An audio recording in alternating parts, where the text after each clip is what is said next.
it's me, Erin. Thanks for joining us on the More Love podcast. Do not tell Rebecca, but this podcast is about empathy.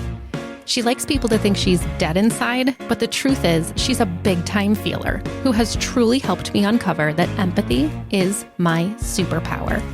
Oh, here she comes.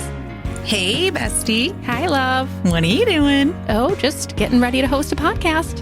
A podcast? About what? Our life as best friends who are more like sisters. Ah, yay! I love us, and I can't wait to share our stories with the world. Especially the ones that involve us pushing each other, right? To be our most authentic selves. Oh, man. Okay. You know how we're starting today's show? I don't. How? We're with an apology to the lesbians. Yeah. And why are we apologizing to the lesbians? Because we went on a weekend getaway with a bunch of gay people. Yeah. And you specifically asked the lesbians if they would wear the shoes that I wear, that you call lesbian shoes. And they said, no way in hell. No. No way in hell. Absolutely not. Mm-hmm. And my next question was, because they're so bad, and every one of them just turned and walked away and laughed because they didn't want to offend you. I mean, so what really just happened there was I called your shoes lesbian shoes, and even the lesbians don't want to wear those. Okay? They're like, ooh, ew, don't be putting those on us. Okay? we will not accept them into our community. So the shoes. Right. The We shoes. accept all the lesbians. Well, right. We just I mean, don't in the accept shoes. I'm sorry, the shoes. We don't accept those. Yeah. I'm like, guys, so would you wear these shoes? And they're like, no. No. I'm like, because they're so bad, and then literally just turned and walked away. I mean, That's how teach your bad own, those man. shoes are. All right. Well, Okay. So that's how we're starting. Apology to the lesbians. We sure did. We went to Darnell's 40th birthday party this last Birth sleigh. weekend. I'm sorry, birth sleigh. yeah. Only two Dark straight jumper. people there. Only two straight Which people could there. be confused as lesbians. Well, you kept telling people, we're basically lesbians without the sex. It's true. Because you just so badly wanted to fit in. I did. To that And group. we even slept in the same bed. Right. we tried to a fit mini in. bed. It was teeny. Not too big. It was teeny. Yeah. Yeah. So we had a lot of fun Yeah. this past weekend at the birth sleigh. Birth sleigh. Met amazing people. Yes. Awesome, just down to earth, genuine, Great people. awesome, fun people. And Darnell has a beautiful community of great friends. yeah, absolutely. And we're a part of it. We Yep. just don't sleep together. That's true. So That's true. The fact that he can get 15 people to show up to a long weekend for his party when I can't even get one person to give me a phone call, it's pretty That's freaking right. amazing. That's right. We should have Darnell on the show, ask him what his tricks are. So the next thing is what I was going to point out was last show. You don't even remember. You're shaking your head already. I know. 'Cause There are you so do many not things. know. Last show, Yeah. you made it a point to call out the fact that I always come prepared Oh, for the podcast. And you were insinuating that I never give you an opportunity to prepare for the podcast and that you're always on the spot and it's just so unfair. oh, did I say unfair? I'm pretty sure it was implied. Okay. Okay. And so I said at the end of the last episode, okay, well, we're doing part 2. Oh, This yeah, that's week. right. That's right. I did. Okay, now I remember. Good. That's good. So why don't you take some time, this is last episode, to go ahead and put your list together and we'll see if you actually come prepared now that you have an entire week to prepare for it. Okay? I don't even remember what we talked about. I know. So what did you say when you came in here today? Do we have a plan? What are we Yeah, doing? hey, what are we talking about today? Hey, do we have any plans or whatever? And I'm sitting over here, no I joke, know. like to show everyone this. You came. Remember when I bought a planner and all those things? Yeah, right. I never Where's even that? opened it. Yep. It's still. Yep. Oh, you went that Target time Yep. that you went and got It's all still- the stuff it's and you even still wrote some in the notes in cellophane. it. Nope. Nope. And I'm over here. I have a bulleted list. I have it categorized.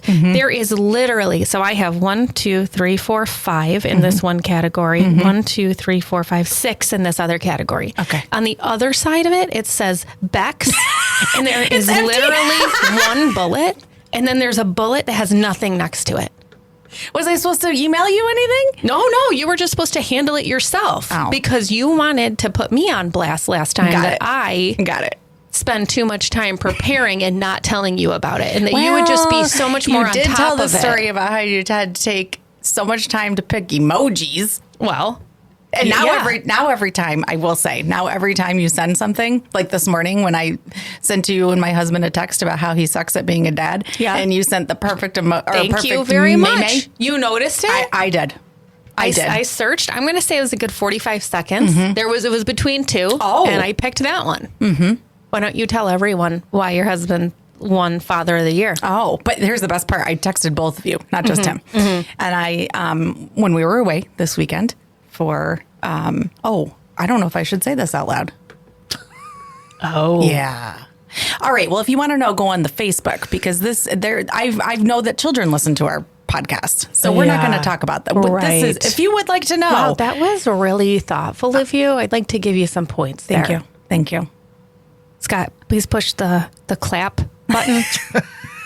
You got that one? I don't have it. Thank you. Let's just Good say job. this involves the tooth fairy.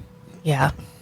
So you can all guess. We'll do it on the More Love podcast Facebook group. Yeah. But let's just say.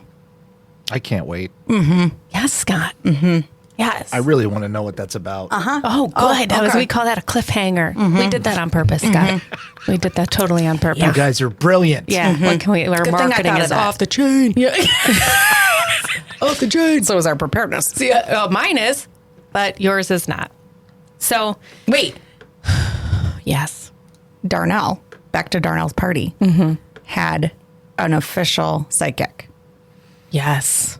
Tarot reader. Official tarot reader. And of course, we go together. You want to talk about her hat? I don't know. She might be listening. But, listen, we're not that popular. All right? You're right. We are not that popular that the tarot card reader at the birthday party is tuning in.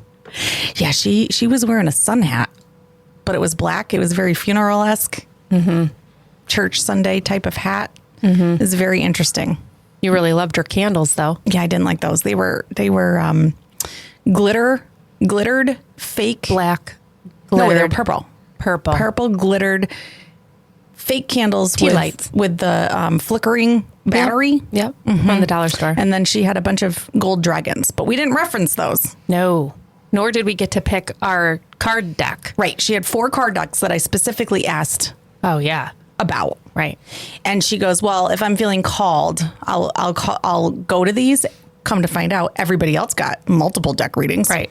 And you were feeling called toward one of the decks. She didn't care. She did not care. She did not care. Here's your card deck. And then she goes, and then she says, well, I'd have to ask my agent. No, because we both went in and we both had individual readings with each other. Right. Right. And then you were like, so toward the end here, quick question. Could you do a joint reading for both of us? And she's like, I'm really running out of time. I'd have to ask my agent. And you and I are like, what? Is the thing? What? Who's your agent? Is it Darnell? Right. Like, I'm confused. Is it your gem? Your crystal? Like, we had a lot of questions. Who are we consulting? Right. But it was a pretty good reading. It was a great reading, actually. It was good. It confirmed all the things that were going on. My 2 biggest takeaways. Mine was the Hermit card. One of my cards was the Hermit, which means I need to take some time in solitude to figure out my life and journal. And then she said to me, but I'm the Hermit because of the way my birthday numbers add up.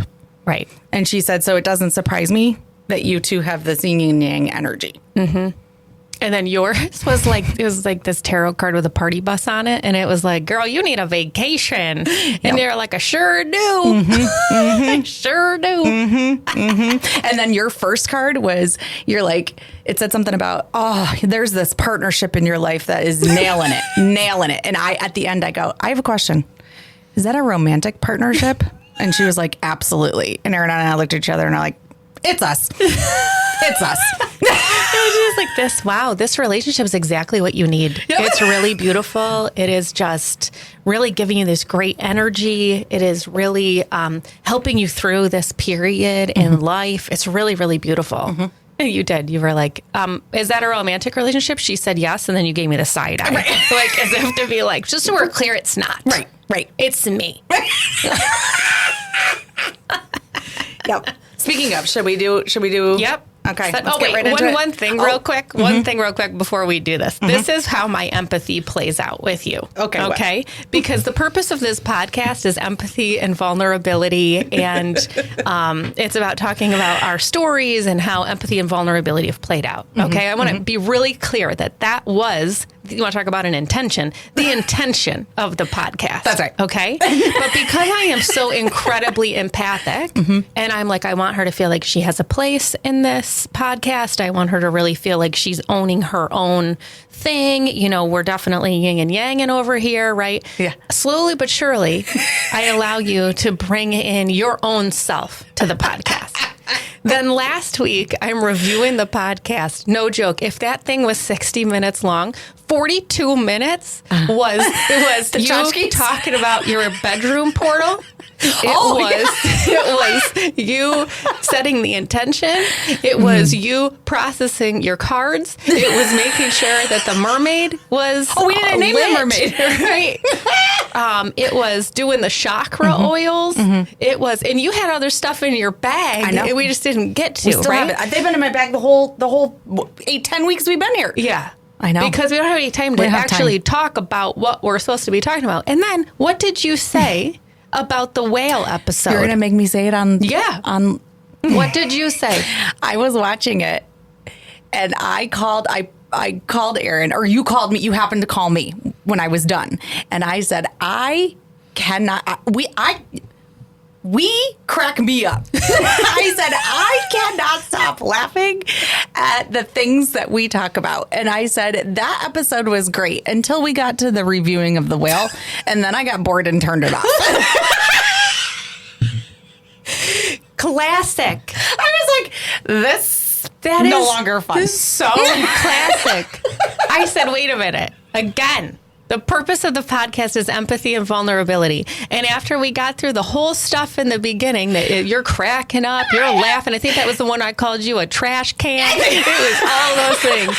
And then I was like, great. Well, what did you think, though, about the processing of the whale? Like, we really went kind of deep there. And you're like, I turned it off before that part. That part's boring. No one wants to listen to that. So bored. This is what happens. So, yes, can't wait to set the intention. And then maybe we can go on for another 45 minutes of, different spiritual stories and whatever. I know. Gems, whatever. But that's what happens. You hijack my empathy. I don't mean to. And then I'm like, let her be all of herself. It's my avoidance tactic. Yeah. Oh, good. I don't want to talk about it. Right. And I just want you to feel supported. Right. So I'm like. But then you say certain things that trigger me to go down the rabbit hole of different stories or different experiences we've had. And then I can't not say them. Right. Well, and then we get to the end. I know. And I'm like, well, there's no more time left. So why don't I just do the empathy problem? Okay. So anyway, yes, please set the intention. No, you have to. You have to start. Oh, I do. Yes, okay. We always start with yours and then we do mine. Oh. Wait, we do the oils. I can't. You picked the yellow today. I cannot. Put it on your wrist. Oh my God.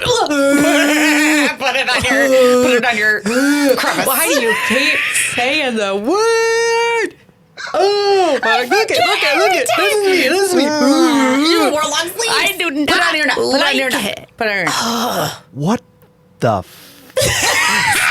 Scott, do you remember last week when you told me how shitty that smell was? She's like, all day long, that smell was shitty. So when you say the word that describes this part of your... Don't touch it, Scott! Don't touch it, Scott! Oh my God! She can't. I forget every time. The So- W's.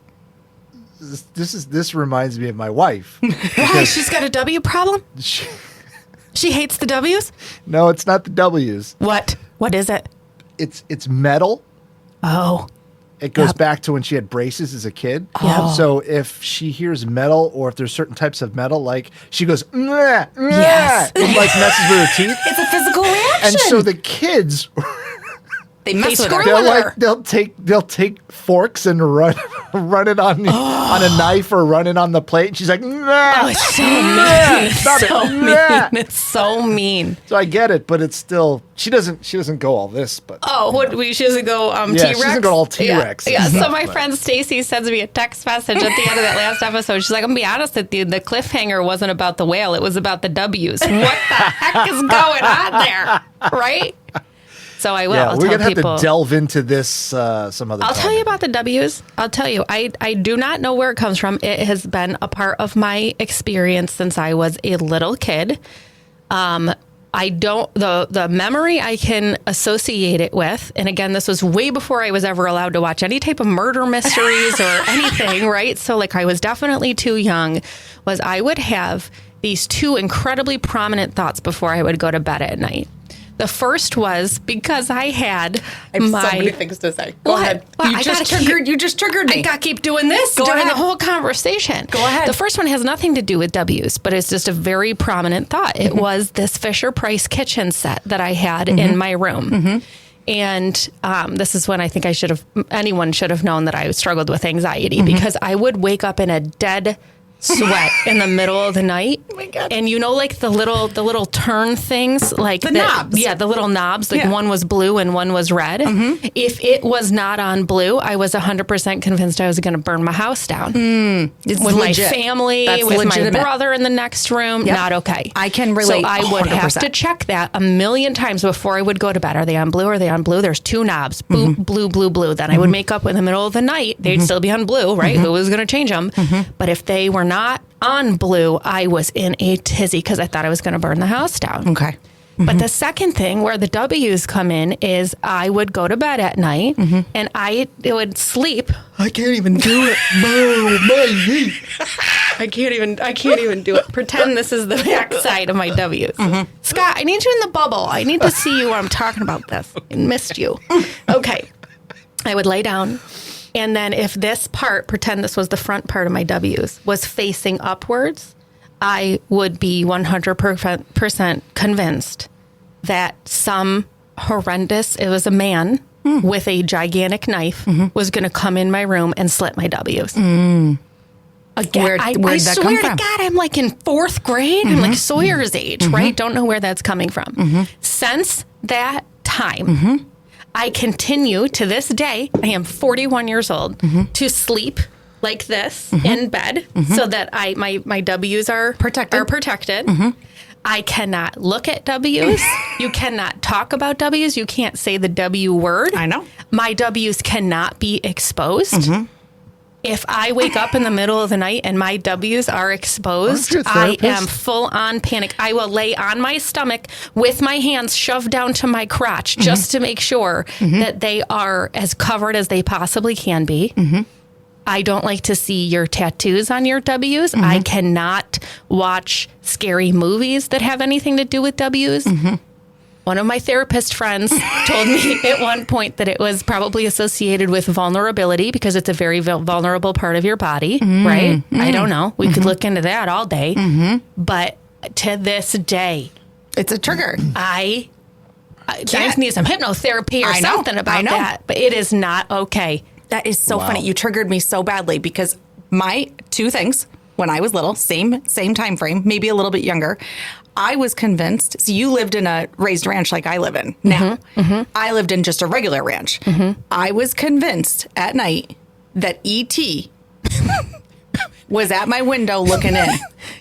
Tap, tap. Did the flowers did they die and then come back or something? I don't think I ever saw the movie. I think I just saw a picture of that thing. And it was there. Yes. 100%. That was every single night. I'm like, I can't go near that window and it was one specific window. That was number one. The second one is I'm pretty sure I saw like Indiana Jones or something where they shot an arrow into someone's neck. Yeah. And so the neck is my trigger, like your W's. No, you know what else is for you? What? Your eyes. Oh. Oh, what happened there? Oh, what happened there? Oh, yeah. can't talk about it. Now I can't look at you. What happened there? Oh, you got all sorts of uncomfortable. Keep talking about my W's. Oh, what's going on? Stop it. What's wrong with your eyes over there? Oh. So see, it's not your neck, No, it is. but it's really your eyes. Oh, how about the white part? Hey! That was a Pandora's box from hell that I just opened up. So Yeah. Well, the Thank worst you for was I the called Erin crying, and it was during COVID. My cat Yep. had something wrong with his eye, and my daughter came crying hysterically up to me out of nowhere. I'm like, what's the matter? She's like, there's something wrong with Tice's eye, and I Yep. full Bombed. bone panic attack. I called my husband on FaceTime. I'm like, you have to look at the cat's eye. I can't do it. Yeah. I can't do it. And he's like, what do you mean? I go, something's wrong with it. So we set up the computer, did the FaceTime. He's at work paving or doing some shit. And I made him look at the cat's eye. He's like, I don't know. You're going to have to call the hospital. So I took him to the hospital, still not looking at him. No, but who did you call on the way to the hospital? You crying. Something's wrong with your eye. Something's wrong with his eye. It's not okay. Yeah. It was You not gotta good. come look at it. I'm like, you're going to the emergency vet. I'm pretty sure they can look at it. I'm like, well, what if they have to take it And out? Then what I have was to have it? one cat. It's not creepy one eye. as shit. What was it? One eye cat. Somehow that little That little fucker. My daughters must have been playing. I can't. Again, I know. Scott. Good. Scott's on. Good. You ready for Scott's this? there. I love when Scott's You there. ready for everywhere. this? He Yeah. just said you have the most screwed up stories. Yeah. So the guy comes out playing because I craft fair or can't. something. I can't go into the hospital because it's COVID. So he brings the cat out and he brings out a plastic baggie. And he goes. There was a sequin on the cat's eye, like a contact. Yep. Blue sequin, and he has blue eyes. And yeah, well, one blue here, the other blue there. 'Cause he's Siamese. oh, I remember that A joke. costume sequin Oh yeah, from one of their dance costumes. on his eye. Yeah. And the doctor was like, I don't know how this happened. I'm like, oh, Yep. Yeah. I go, can he see? But this is what you're saying to me on the way there. What if he has to take his eye out? Right. What if he only has one eye? Is he going to close the eye hole? Are they going to use the correct number of stitches? What if he only has one eye? He doesn't see very well to begin with. How Do much you is think that going to cost? What are they If going to it's do gonna with the cost a lot, eye? is it What are they cheaper to going to put put him the down? eye? Yeah, this is what happens to you. This is what are they going to do with the eye? Are they going to keep the eye? Are they going to have to dissect it? Or are they going to have to? Maybe they're going to learn about Siamese and Siamese eyes if they dissect his eye. I know. All of these things Everything. happen for you. Everything. And here I am. It's fine. I know. He's going to be okay. And he's in the car. Everything's. Oh, yeah, he's angry. He's angry. So anyway, Okay, Scott, so that's we did- the this is- answer. this is That's the why problem. we don't talk about the W's. This is why the podcast is full of this Well, now stuff. between you and Scott, I really have my work cut out for me. All right, But, put it on your neck. Scott, I really like that you're in that bubble. Yeah, just stay there the whole stay time. there. We kind of really like you there. So you picked the yellow today. Okay. You're holding the yellow topaz. What is yellow? It's the solar plexus. What the hell is that? It's based in purpose. Is that like your gluteus maximus? No. Oh. It's the third chakra, and it's located in the area of the navel. What? So if you want to stick that thing in your belly button. Oh, this smells like Lysol. Oh, okay. Purity. Why does it need to go in my belly button? Because that's the solar plexus. It's located in. No, you don't really have to put it in there. Oh, put good, it on your because neck. I don't want to. I'm not going to put it on my neck because I'm going to Okay. smell it all day. It's a prominent source of inner power. This chakra enhances our self-esteem and controls digestion. You need that. I do need that. You need that. I You have anal leakage. No, you have anal leakage. Remember You last have- week when you Look at lifted Scott. your... Look at Scott's face. Remember last week when you lifted and I'm like, did you just fart? That was your Yeah. fart face. Yeah, because you said apropos. Oh, speaking of, at Darnell's party, when we dressed up, I wore these underwear with butt pads because I wanted my butt to be bigger. And then when I farted in it, I'm like, oh no. Are they going to get trapped? When you did fart in it, it sounded like you had farted into a pillow. It was like totally muffed. It was not okay. I'm like, can you just smell my butt? Is it still in there? I'm like, I am not smelling your butt. Yeah. Okay, here All you right. go. Here's your solar plexus. So this is this is deeply important for setting goals, desires, and intentions, and gaining self-motivation and strength to achieve them. Oh, what did we talk about? The whole I know, needing some It motivation. does smell like Lysol. I know. It's lemon Lysol, lemon pine sol. Yeah. So on the way here, we were both talking about how we got big old plans, but we just don't have a lot of motivation to do it. I think you said, what was the word you used? Apathetic. And I go, what does that mean? I don't even know what that means. And so you explained it. I'm like, oh my God, that's it. I have no motivation. I have to-do list upon to-do list, and then I have no motivation. Yep. So anyway, this is what we need today. And then Don't put it there. Are you kidding me? How many times do we have to talk about it? You were right out front with that. I have ADHD. It's just compulsive. It cannot. Okay. Do you have the top? Yeah. I do. It smells good. Okay. Okay. Do your Now intentions. let me do my card here. I'm just feeling this top card here. Right here. Okay. I am doing the work. I know that my future self will thank me for the hard work. Nailed it. Sure am doing the work. God. Look at this. King of Cups. Oh. He's doing a little high kick. That's a high kick from the weekend. Oh, yeah. It's a Bobby high kick. Bobby high kick. Yeah. Bobby from the block.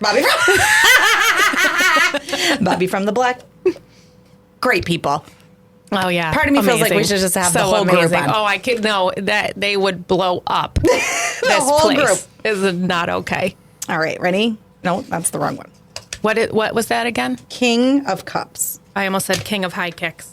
King of high kicks, yes. Oh, it's the last one. It's the last one in the deck. Oh, interesting. I'm rubbing this rock because that's what you've conditioned me to do. I see myself on the podcast rubbing the rock like an idiot the whole time. I don't even believe in half of this stuff. And Yes, I'm like, you do. I'm just like, I gotta rub this all over. I gotta feel it everywhere.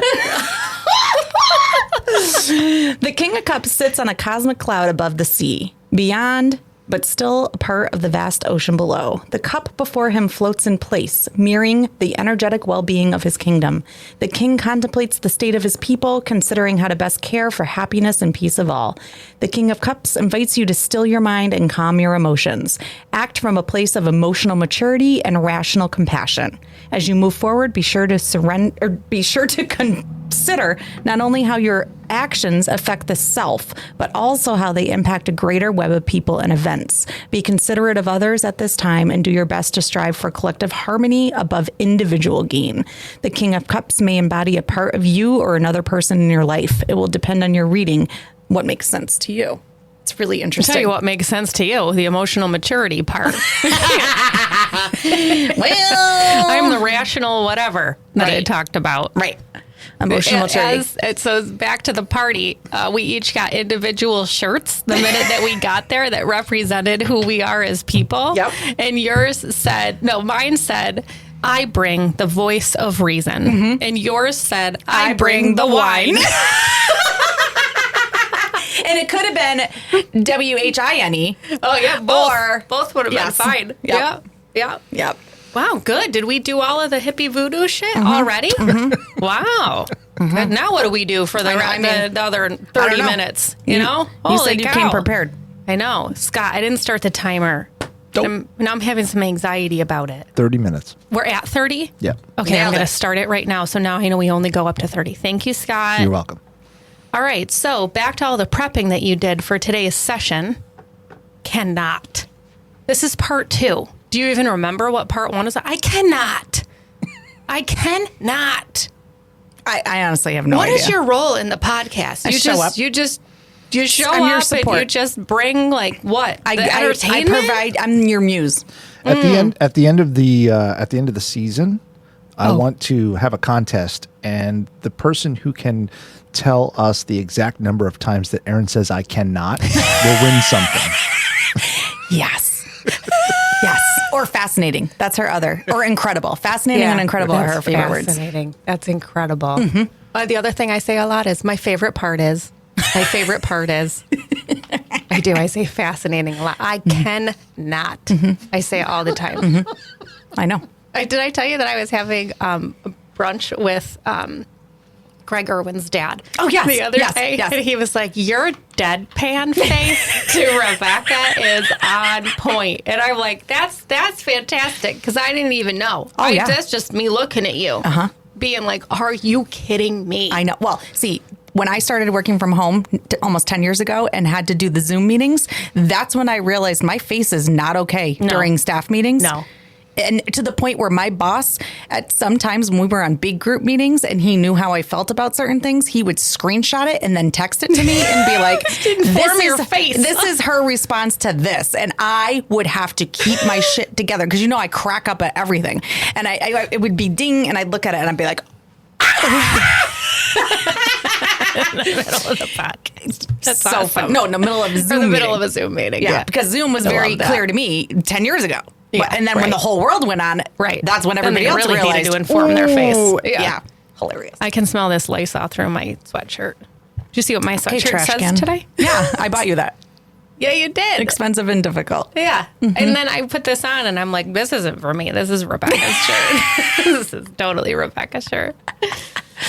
Okay, so you don't remember what we talked about last time? No, can you do a little recap? Good. Yeah, sure, I can. Absolutely. Happy to. Oh, my God. So we were trying to talk about some of the other sides of empathy, both the places that we have really good boundaries around empathy. Boundaries. All you had to and say the was places boundaries. that we... Okay. Got it. Okay. Okay. Good. Now you're on board? Yeah. That's good. Still Then why no don't you examples. take out your notes? Oh, done. Not there. So we were talking about having things that we have no trouble with setting empathy boundaries. Your list was too long to even write out because you don't have any problem setting empathy boundaries. Is it nothing? Nothing. True. And then, so I'll recap that. Okay. And then we're going to move into places where we do have trouble setting empathy boundaries. Okay. Now, I would like you to be thinking about places where you have no trouble setting empathy boundaries, which is basically everywhere. Right. So that you can maybe add to the recap, because as I said before, you have one item on your list here. Okay. And then another bullet point, and there's nothing else on there. And the only thing that's on your list is your kids. I know. I know. So, It's okay. true. It's true. So here's the recap. Erin has pretty good empathy boundaries when you hurt someone that I love, when I'm overwhelmed, when you're rude and you're an idiot, when I don't see any progress from you, and when you lack accountability. Oh, I mean, those are all mine too. But then Yes. we just keep going. Correct. There's just a whole keep long going. list. Yes. So those are the things that I feel I have a pretty good handle on my empathy, because for whatever reason, they're either triggers for me or it allows me to really separate myself from the humanness of that other person. So those are my empathy boundaries. Those are all yours as well. The only thing we have on your side, in addition to that you have good empathy boundaries on, is your kids.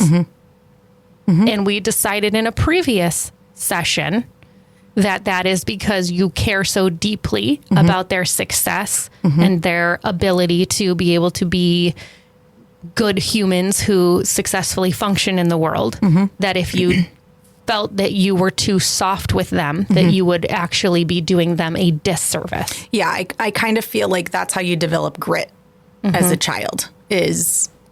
By your mom laying down the law. Yes, and now don't get me wrong. There, I assess the situation, and there are times, I'm not anti-hugging, I'm not anti-relating, I'm not anti, sitting with their feelings with them. But I am much more of a realist than I am sitting in the emotions. They come to me for that. I also don't have those kind of emotions. I am not sad when I lose a game.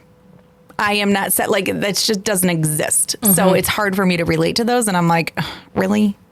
Stop being a loser. It's hard for you to have empathy for the fact that they lost a game, because in your mind, you're like, well, do better. Exactly. Right. Okay. You want to excel? Do better. Practice more. Right. Right. Maybe, or go down to lower. You Find a different age group. Yeah. Go down a notch. Yeah. I mean, again, just So a you realist. do have good boundaries, empathy boundaries with your kid. Where else do you have good empathy boundaries? You're great at the store because you're not going to Pretty much engage everywhere. with anyone else. Correct. Unless it's You- like dire. Somebody falls and breaks their leg. on the wet floor because there was no signage and they were taken off guard. Yes, I have empathy for that. You do? Are you helping that 100%. person? Yes. You are? By form of getting someone else to help them? Yes.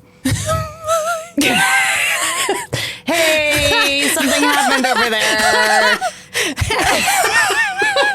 This woman's screaming in pain, and you go right over to her and you're like, ma'am, I'm going to get someone No, to help I don't even you. tell her that. I just go get someone. You just do it. Yeah. And then what? Then you just leave? Yeah. Then you're out? Yeah. Okay. I took care of that. Right. It's done. Right. And then you immediately call me and you're like, I helped somebody today.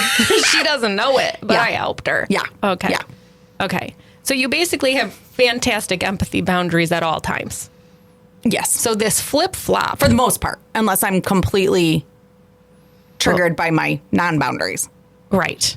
Which are also this slim. is the part you did not want to talk about No. at all, and why you probably didn't prep anything for it.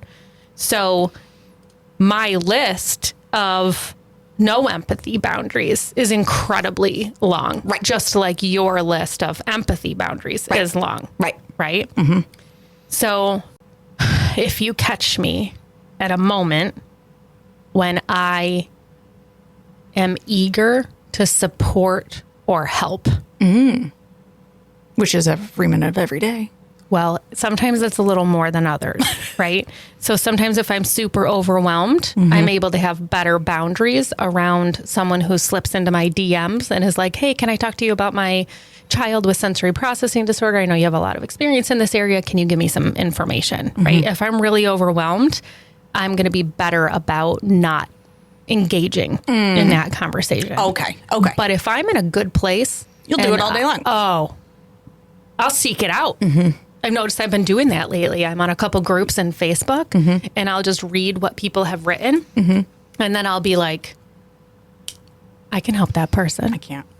And then I'll like write in. So for instance, one the other day was, I have a really toxic supervisor and I want to leave. And, you know, my last day in the office is such and such a day. And I need to leave an away message. What should my away message say? Because it just doesn't feel good for me to point up to, you know, if you need something, contact my supervisor. And so this is what happens to me. I'm like, let it go. Let it go.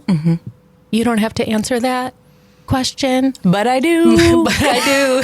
But I do. I have 'Cause the perfect thing to say. I have- In fact, here's my phone number if you want to call and talk it through. I'm here all night, day, evening. In fact, I'm just going to tell you what to write so you can copy and paste it. Right. And that's exactly what I did. Of course you did. So I said, what we say in this situation is, quote, my last day at the university is date, period. If you have any questions, here is the link to the campus directory to find the best office to support your needs, period. What it should have said is, here's the link to your campus's concern center page, because it's a whole lot easier to find than just some random directory, but I digress, right? Didn't want to get on that soapbox. Well, I mean, And then I said, and then you shut off the lights, you shut the door, you walk out, and you never think about that place again, right? Well, then 12 people have liked it. oh, So then I'm further enforced oh, because I'm like, yes, nailing it. that helps some people. Nailing it. That helps some people, right? So then anonymous member, who is the person who's posted, writes back and now is saying, that's really great. I really appreciate that. Sounds great. I do also still have insiders who are going to let me know how the department continues to fail, even though I'm not going to be a part of it anymore because I'm petty AF, is what they said. And I just need to know, right? Now, let it go. Let it go. You don't need to respond to that person. But I do. Yep. Right? Yep. Here we go. What'd you say? You know what I said? No, I don't. I can understand why you would feel the need to have to feel validation and support from the fact that the department continues to crumble because you're not involved. And I would encourage you to think about ways in which that's reinforcing your own need for self-assurance in remembrance that it was not you.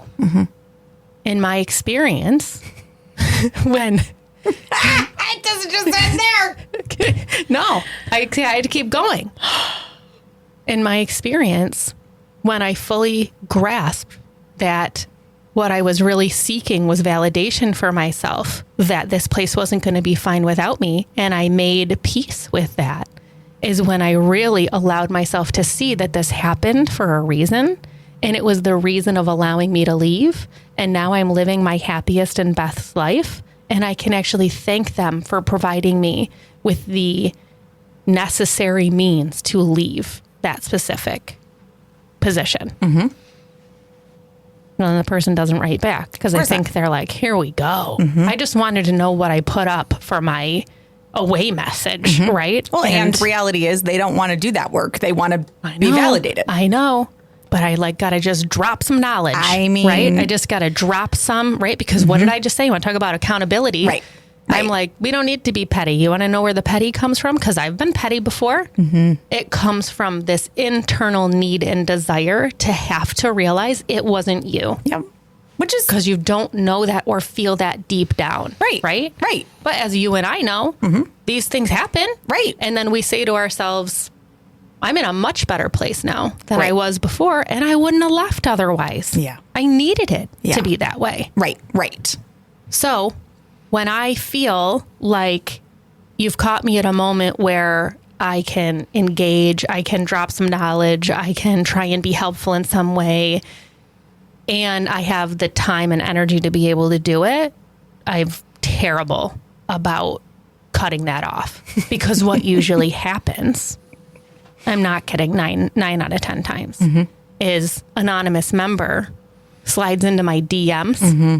I feel like that's a thing that the kids say. I know. You know, I think it's a little dirty. Yeah, it doesn't sound great. Terrible. Right. But, okay. But I said it because I was trying to be cool. Oh, yeah. Okay. Yeah. Because that's our demographic. Right. Mm-hmm. Mm-hmm. Right. Mm-hmm. In fact, I'm sorry, again, derail. Yesterday at my teenage daughter's soccer game, we're sitting on the bleachers and my younger daughter is doing some TikTok dance for one of the players' grandpas, and she starts going, in West Virginia, born and raised on the playground is where I spent most of my days. And I turned to her and I said, that is not it. And she goes, what do you mean? That is it. I said, no, it's West Philadelphia. She's like, no, it's not. And I turn around to the other mothers. I go, everybody else in my age demographic, where was the Fresh Prince born? And at the same time, they all say, West Philadelphia. And Sarah's like, no, Mom, I think you need to re-listen to it. I'm like, no, mm-hmm. you're wrong. Yeah, again, with my children. Right. I'm not going to be like, oh, maybe it is. Right. Maybe they changed it. No, you're wrong. If they did change it, they shouldn't have. You're wrong. In fact, stop singing it. You sound like an idiot. Right. So, yeah. Maybe work on your dance moves from the TikTok. Right. So what happens 9 out of 10 times is anonymous member slides into my DMs and is like, hey, I really liked what you said. Can I ask you a couple more questions? Oh, God. Sure. And then I'm like, absolutely. Mm-hmm. Yeah. And then here we are. Mm-hmm. You know, I've been having an ongoing conversation with one woman on Facebook mm-hmm. that I have never met in my life. Mm-hmm. I have helped her diagnose her son. Mm-hmm. I have helped her get him on the correct medication regimen. Mm-hmm. I have helped him get evaluated. Mm-hmm. I have helped her and her partner come to terms with the fact that he needs a different type of parenting style mm-hmm. than she was currently giving him. Mm-hmm. I never met this woman. Mm-mm. And it was all from one post on some social media platform that here was no empathy boundaries. She caught me at a moment where I was eager to help and had the time to do it. And I said, I have some experience with this. If you'd like to talk about it with someone, please feel free to send me a DM. Can't. I'm just thinking about that. I'm so over it. I am so over it. There is not one thing about that I'm like, that's sweet. Ew. It's a lot of energy. It's a lot of time suck. I'm with you, Rebecca. Thank you. Whatever, Scott. Come back in the bubble. There he is. So what do you mean? Just like on the screen, I'm in the middle here. But I get it. I do the same thing, Erin. I do the same thing. Yes. There's always someone reaching out. And let me tell you how many times someone has reached out about podcasting advice and then has turned around and tried to open up a competing place. Mm-hmm. What? Yes. It's happened quite a few times. So now when someone says, hey, can I pick your brain? I say, sure, sign this NDA and it's $150 an hour. Yep. Yeah. Yep. because I've helped a lot of people who, when they were finished, either never gave me props like they should have, like, hey, thanks to Scott from Rockvox for helping out with this situation. Instead, they were just like, look what I did. And it's like, you didn't even do that, you piece of crap. So, and I'm always the kind of person who says, oh yeah, I know a little bit about this, let me help, and then it turns into this marathon of now I'm doing all this free work for someone, which, it starts off as a favor, and then it ends up being this thing that I'm like, no, it needs to stop now. So I've had to rein that in. Yeah. And that's hard. I can appreciate that would be hard to do.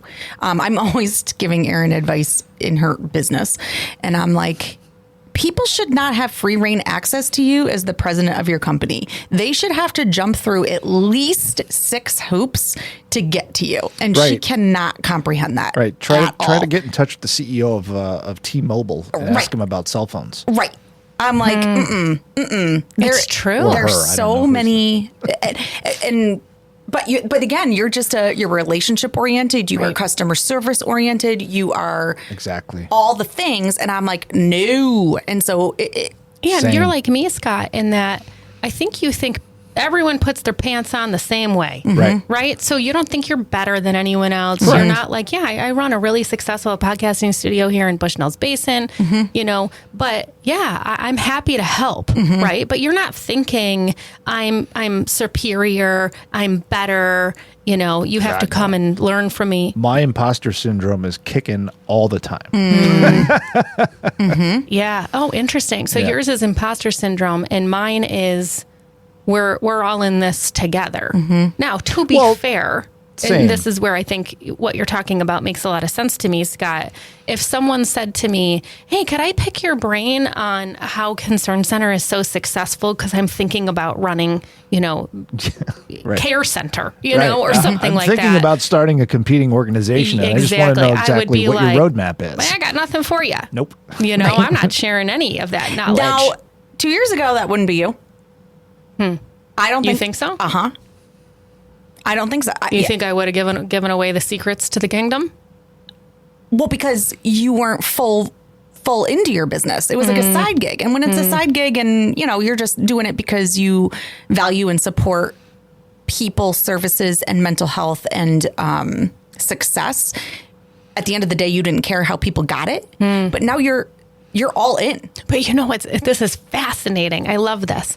So why I wouldn't give away the keys to the kingdom is not as much about I'm protecting Erin and what Erin has built with Concern Center. It's about those of you on my team, all 15 of you who have put all of your time, effort, energy, and love into this, that it would be unfair of me to undercut that work. So even in that, it's about you guys. Yep. We have a rockin' team. Oh, yeah. Amazing team. I would not do anything at all to undercut that or to give anyone the keys to the castle so that anyone could make that go away or could try and do it better. But that's another part of it for me is I'm 100% confident no one does Concern Center better than Concern Center. Oh, of course not. And then there's me. My empathy is always towards you. And I just want to protect your time, talent, and energy. Yeah. And I'm like, no. She is not an open door. Her gate may be wide open all the time, but I need to come in and manage that because... Yes. And that's very important to me. And you do. It was to the point where you said no one has access to your calendar. They will come through me. You need to run all of your appointments by me, and I'll let you know if you really need need to be there. Because you won't do it. You need one of those, Scott? I need a Rebecca. Okay. Yeah. I need one. Yeah. It costs you have to sign the NDA, and it's $150 an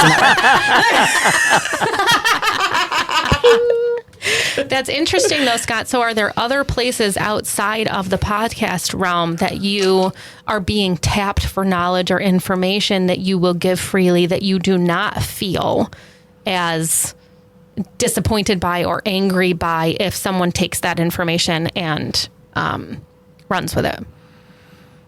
Not really. I mean, so I get hit up every once in a while about filmmaking things, because we made a movie or voiceover stuff, anything that's in the realm of what I do. Yep. People will hit me up here and there. And I think I've become pretty good at gauging what they're after and what they're asking me. If they're asking me, hey, I've got this problem with this program and I don't know how to do this. All right, yeah, you do this, you click this, and that's it. But if it's like, yeah, I was wondering how I can build a studio in my basement. Right. And it's like, yeah, okay, well, now we have to go through a couple of things here to make sure that it's safe for me to do that. Mm-hmm. Interesting. When they start asking you, hey, do you know where I could get some of those cream and gray chairs for my podcast studio? And by the way, do you happen to have Erin or Rebecca's email address? I was just...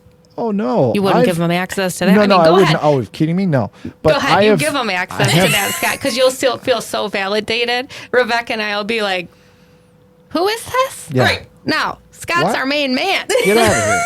No, I did have a situation where there were some poaching went on with some of my clients, and it was kind of cool because there was a lot of karma involved. So I started at the end of 2017. We opened in 2018, right?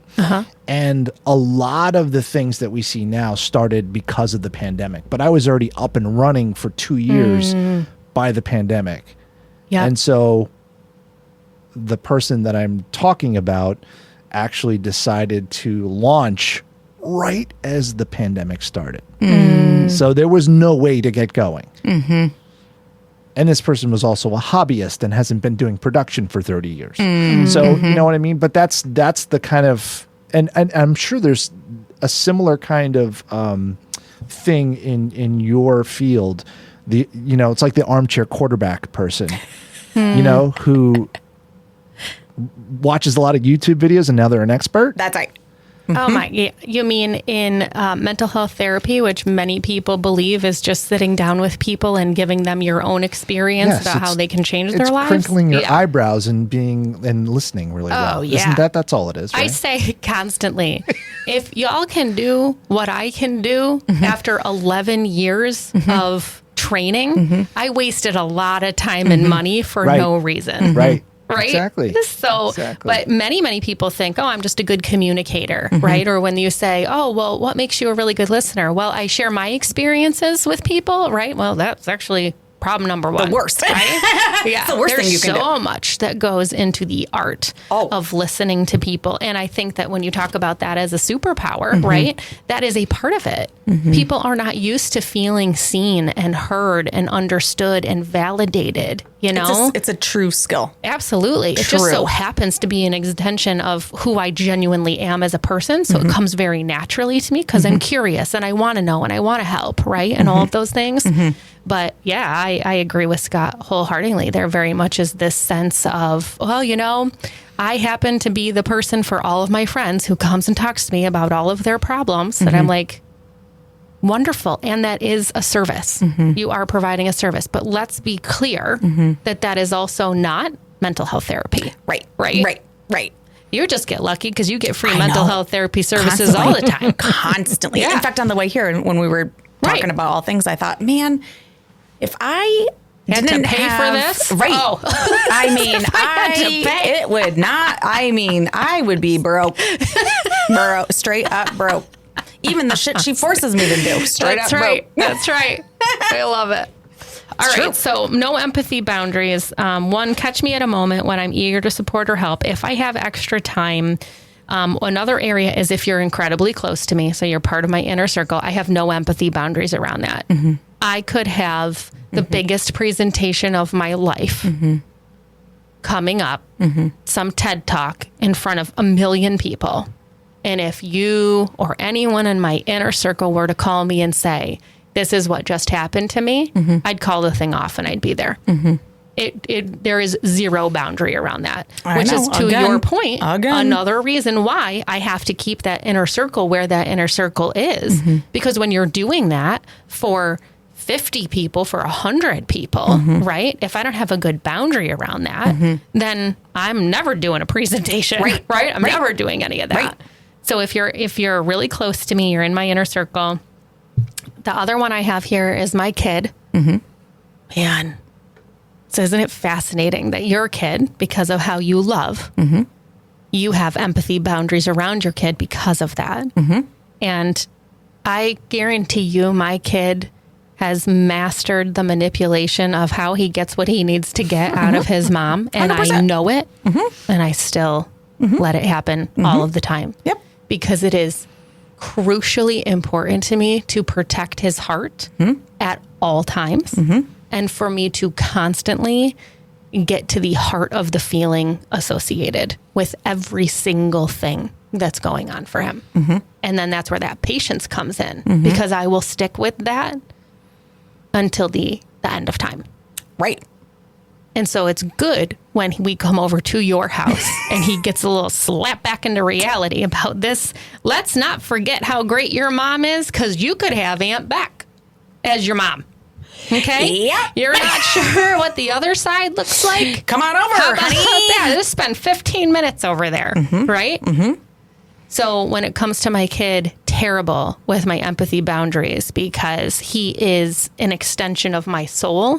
He is the person I feel is the most like me in this world. And I feel a great sense of protection. And my way of protecting is constant love and empathy. It doesn't mean I don't get mad at him. It doesn't mean that I'm not saying things sometimes that I don't, right? But I will always come back around, and it will always take precedent. And I am very non-judgmental of that. I'm very supportive of that. I never say to you, oh my God, Erin, your kid is a pain in the ass because of how you raise him. Yeah. Never. Absolutely. And you don't ever say to me, wow, you're a bitch. I mean, maybe you do, but because we can both appreciate and value, and both of our kids are amazing human beings, and they learn a lot from each other. Yep. And they both appreciate our perspectives. Yep.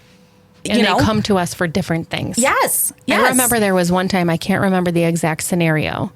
Oh, it was you going to Florida and Taylor having a reaction to that.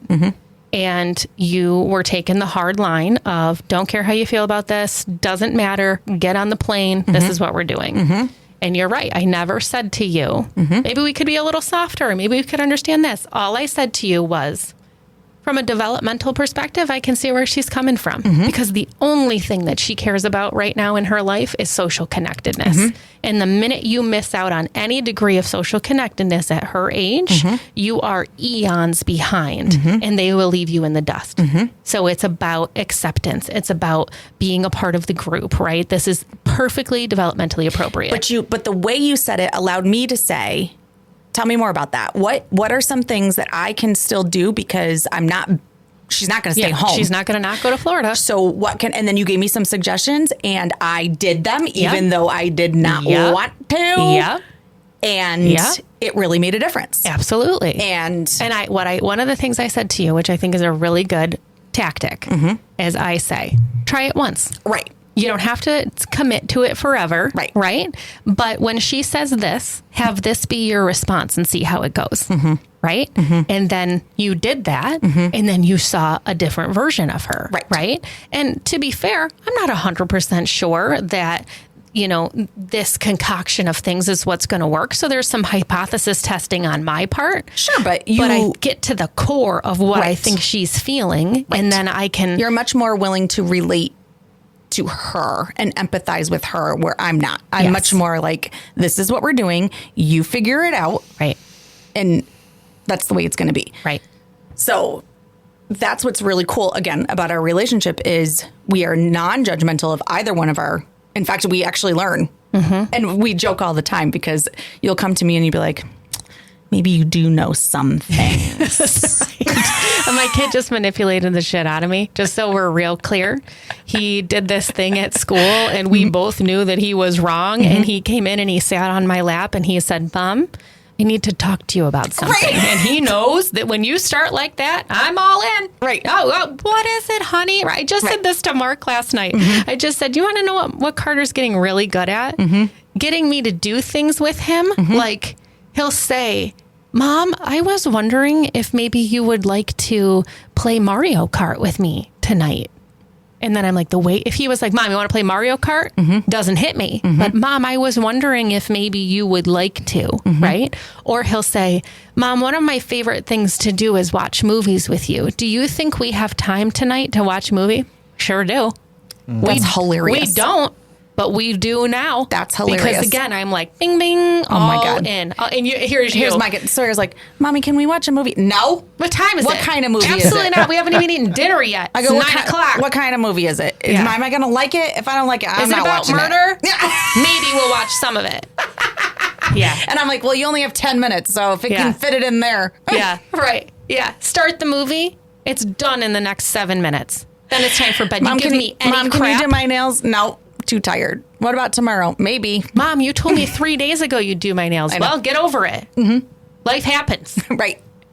And I'm like, I feel guilty. I didn't do the nails. I'm going to go do the nails. In fact, I'm not going to do the nails. I'm just going to pay for you to go get your nails done. That's what I'm going to do. All right. The last thing I have on my list. Thank God, we're over time again. I know. Yeah, and I have a 10:30. Okay. Oh, Scott. Did you hear Scott pipe in? He was like, he's like, hurry up, girls. You know what he said? Move, bitch. Get out the way. The last thing I have on my list here is if you're incredibly ill, if you're really ill, if you're really hurt, if you are the more target bathroom you are, the more I'm running in. The more I'm coming in. I don't have good empathy boundaries around that as well. I'm just all the way in. So again, we haven't talked at all about your thing that you do not have any empathy boundaries on. Because I took up the whole first half hour. And I know you don't even want to talk about it, but I'd like to give you a mini homework assignment. No, I can just say the one thing. What? I can say one thing. What? For me, it's animals. For me, it's animals. I cannot watch animal commercials. I cannot watch any animal movies, including cartoon ones.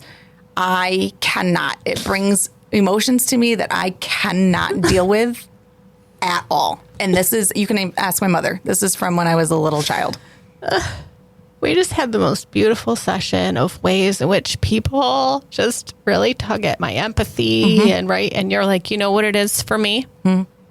Groundhogs. Oh my God, I can't when they're little paws. I just want to touch your little paws. So what you're saying is animals and me.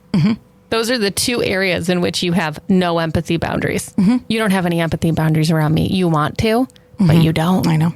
It's not healthy. The codependence is raging. It's not. I know. When I'm like, I'm not okay right now, you are in it to win it. So me and animals, those are the two things on your list. We could probably dive a little deeper, but you're hoping that we don't. And you've been saved by the bell here. Yeah. Don't get me wrong. I do have empathy for my children. It just, it's, there are times that I'm like, I can't handle, but I don't let them necessarily know that. Right. I'm not good at letting other people know that I'm feeling certain ways. You feel all the feels, but they just aren't going to be privy to that on that part of the discussion. Correct. Got it. Got to keep up the facade. Yeah. On that note, we're not even going to do an empathy problem today because Scott yelled at us. Okay. Get your oils. Name the mermaid. Yeah. Make sure you name the mermaid. See you next time. Bye. I loved that. Me too. Isn't empathy amazing? Well, we're amazing. I don't know about all this empathy stuff. That's fine. I accept you wherever you are. Oh, God. I love you. I love you too. And if you love us, please like and subscribe to More Love, the Power of Empathy podcast, wherever you get your podcasts. See you next time.